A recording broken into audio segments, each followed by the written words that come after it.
eyes on Tropical Storm Erin, now on track to become the first Atlantic hurricane of the season, set to become a major hurricane now.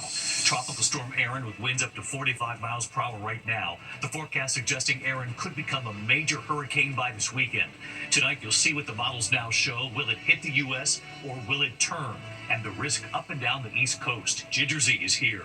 Also tonight, the drownings outside New York City and the race to save multiple swimmers caught in rip currents in the Northeast. A father did not survive, his son seriously hurt. And in a separate case, a grandmother drowning. Also tonight, that deadly shooting at a Target. Now we learn a grandfather and his 4-year-old granddaughter were shot and killed in the parking lot. Also, a worker collecting shopping carts was killed. Tonight, the high-stakes summit. President Trump, Vladimir Putin, now 3 days from now in Alaska. And the White House tonight is now calling this meeting a listening exercise. So will there be any deal to end the war? Chilling new details tonight, a gunman opening fire at the CDC, more than 500 rounds recovered, more than 150 windows shattered with bullets. You'll remember a police officer killed, and tonight some CDC workers are now sounding the alarm over the rhetoric involving vaccines. Tonight, 800 National Guard troops now arriving in Washington, D.C. President Trump's federal takeover of the police in the nation's capital. Tonight, the brazen armored car heist, surveillance video showing armed suspects approaching the driver. Authorities say stealing hundreds of thousands of dollars. Police officers rushing into a burning home consumed by smoke and flames. Inside, you can see a man crawling on the floor trying to get out. The meteorite crashing through a roof of a home. And tonight, scientists now say it's older than Earth itself. Tonight, Taylor Swift's big surprise and what millions of fans are now looking for tonight. Also, the scam targeting seniors across this country. Thieves stealing millions now, pretending they're grandchildren in need. And what to look out for.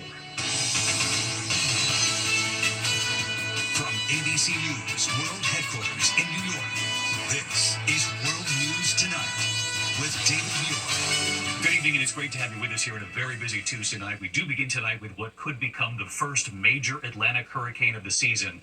All eyes tonight on Tropical Storm Erin and the potential tracks. It is still early, but the models do have it coming very close to the eastern U.S. Of course, the question now, will it hit the U.S. or will it turn back out to sea? Tropical Storm Erin is now expected to become a major hurricane by the weekend. No matter what happens, at the very least, rip currents will be a real concern along the East Coast, from Florida all the way up to Maine. This time-lapse satellite image tonight showing Tropical Storm Erin swirling over the open Atlantic, 45-mile-an-hour winds already.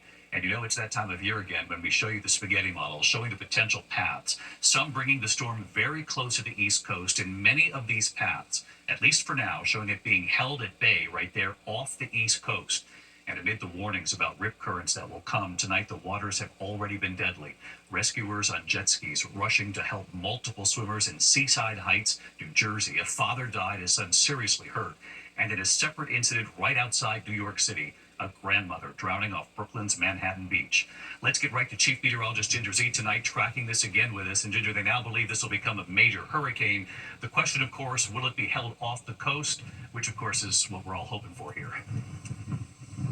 Oh, I join you in that hope, but the computer models are currently, a majority of them, keeping it off the coast. And so as we get closer, because this thing's still more than a week away, we will, of course, become more confident in saying that and giving people the all clear. But for now, let's dive in, because it's still more than 1,600 miles east of the northern Leeward Islands, and it's moving west at 22 miles per hour. Now it's a tropical storm, but by Friday, it should be a hurricane. And then by Sunday, a major Cat 3 hurricane passing to the north of Puerto Rico. A reminder this time of year, that cone represents where the center could move, and it expands over time because we know we could have a deviation west or east. More impacts for the Virgin Islands or the Leeward Islands, and definitely Puerto Rico if it goes on that southern part.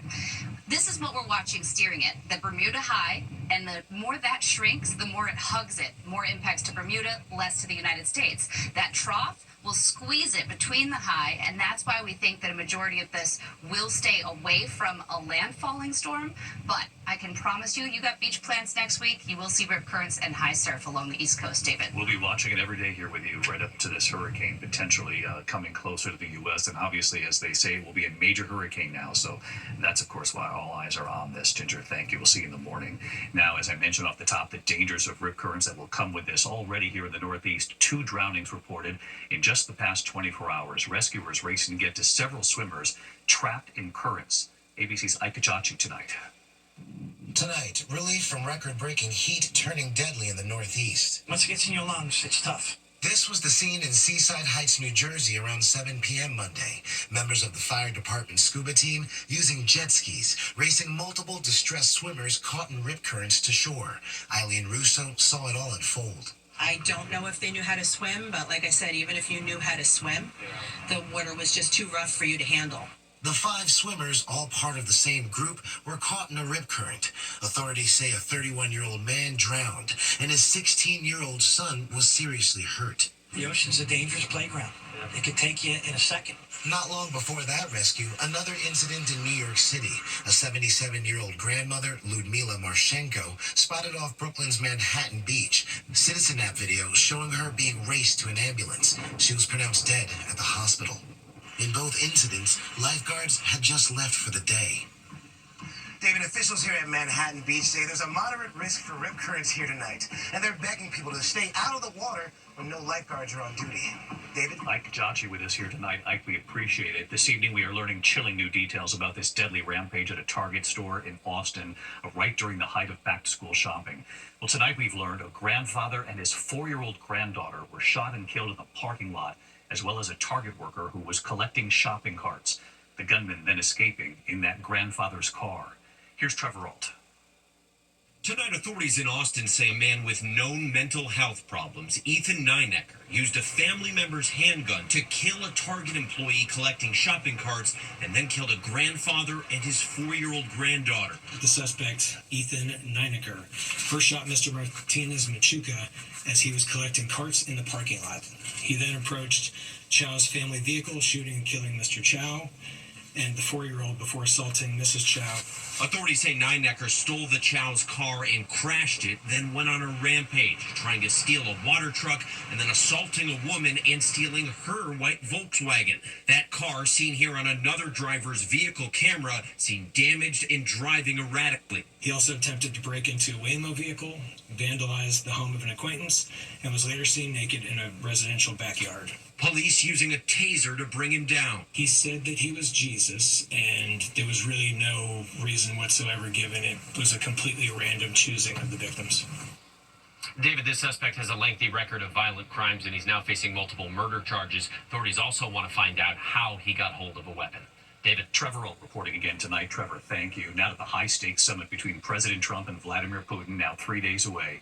Tonight, the White House trying to lower expectations, now calling the meeting a listening exercise. Ukraine's President Zelensky not invited, so will there be any deal to stop this war? Here's Rachel Scott. Tonight, as President Trump and Russian President Vladimir Putin prepare to sit down in Anchorage, Alaska, the White House trying to lower expectations, calling the summit merely a listening exercise. The president is agreeing to this meeting at the request of President Putin, and the goal of this meeting for the president is to walk away with a better understanding of how we can end this war. Ukrainian President Zelensky is not invited to the summit, but 2 officials tell ABC News Zelensky will take part in a virtual meeting tomorrow with Trump, Vice President J.D. Vance, and European allies. Zelensky warning the U.S. Putin is not to be trusted.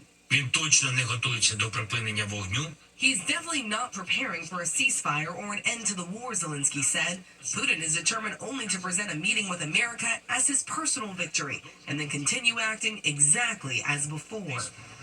President Trump said any kind of peace deal will likely involve Ukraine giving up some of its land to Russia. But today, President Zelensky was blunt, saying there will be no exchange of territory without security guarantees, David. Rachel Scott live at the White House. Rachel, thanks as always. We're also learning more tonight about the deadly shooting at CDC headquarters in Atlanta. Authorities now revealing that more than 500 rounds were recovered, nearly 200 bullets striking multiple buildings, more than 150 windows shattered.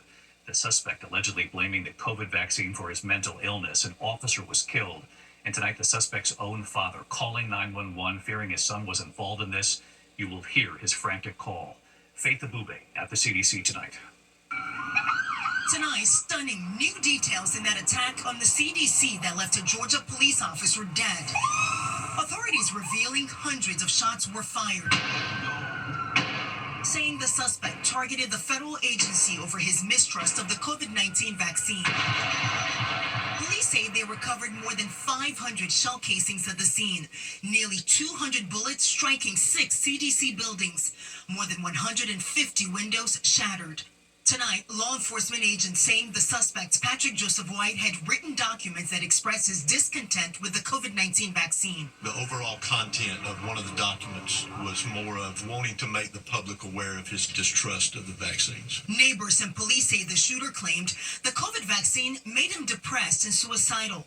But medical experts say there's no evidence the vaccine causes any of those symptoms. The day of the shooting, the suspect's own father calling 911. I'm very worried that he might have been involved in this shooting today. The call obtained by ABC affiliate WSB. I don't know if he was involved. I need some help. Police confirming the shooter died by suicide after the attack. Tonight, some CDC employees telling ABC News they're traumatized and believe HHS Secretary Robert F. Kennedy Jr.'s vaccine rhetoric has fueled threats against the agency. RFK condemning the shooting but still criticizing the CDC's efforts to get the public vaccinated against COVID. They were saying things that were not always true. And public health agencies should never do that. Public health officials dispute those claims. And David, just hours ago, the CDC director reiterating in an email to all agency employees that misinformation has now led to deadly consequences. David. Faith Abube live there with the CDC. Faith, thank you. Now to President Trump's federal takeover of the police in the nation's capital. The first of 800 National Guard troops now arriving today. Here's Mary Bruce. Tonight, the first of 800 National Guard troops arriving in D.C. as President Trump's unprecedented move to take over law enforcement in the nation's capital is now underway. The White House surging 850 federal agents and officers across the city overnight, making 23 arrests. Attorney General Pam Bondi, now in charge of D.C. Metropolitan Police, meeting today with Mayor Muriel Bowser. What I'm focused on is the federal surge and how to make the most of the additional officer support that we have. The president vowing to clean up the Capitol and get homeless people off the streets. Homeless individuals will be given the option to leave their encampment, to be taken to a homeless shelter, to be offered addiction or mental health services, and if they refuse, they will be susceptible to fines or to jail time. The president claims crime in the city is spiraling out of control, but the mayor points to official crime stats. Violent crime down 26% since last year, now at a 30-year low. As of now, we're told the National Guard still has not been given a specific mission yet. The expectation, though, is that they won't begin their role in earnest until Monday, and it's still not clear how long the Guard will be here in D.C. David. Mary Bruce also live at the White House tonight. Mary, thank you. Late today, images coming in, a train derailment near Gordon, Texas. That's east of Dallas. Here are the pictures. Union Pacific reporting 35 cars derailed, potentially hazardous materials on board. The cars piling up amid heavy smoke and fire. Authorities say none of the cars are leaking so far and no one injured. Now to the search for answers after that deadly explosion at the U.S. steel plant south of Pittsburgh. Crews searched the rubble for hours. 2 people found dead, 1 rescued, at least 10 were hospitalized. Time-lapse video capturing the blast and the smoke. Nearby residents told to stay indoors for a time. Governor Josh Shapiro visiting the site today, promising a full investigation. To the economy tonight, inflation remaining unchanged last month. Consumer prices were 2.7% higher in July than they were a year ago. Gas and grocery prices were lower, but airfare and some goods impacted by tariffs went up.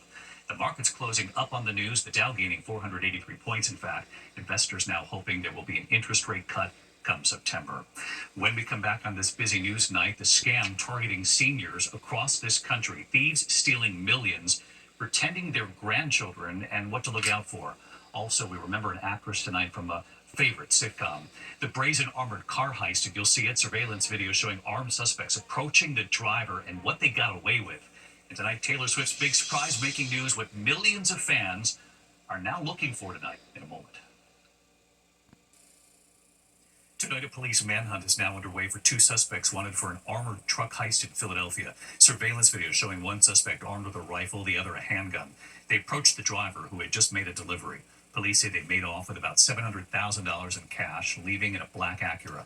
The vehicle recovered a short time later. Authorities believe the suspects are linked to other robberies. Tonight, more than a dozen people facing federal charges for an alleged scam targeting more than 400 seniors from California to New York, from Florida to Massachusetts. They allegedly posed as grandchildren, nieces, and nephews, calling with fake emergencies, convincing them they needed money to be sent right away. Federal prosecutors say the group operated out of a call center in the Dominican Republic. The suspects allegedly netting $5 million from their victims. The cash either wired, mailed, or placed on gift cards, so beware. Tonight, the dramatic body camera video showing police racing in to save a man in a burning home in Tampa.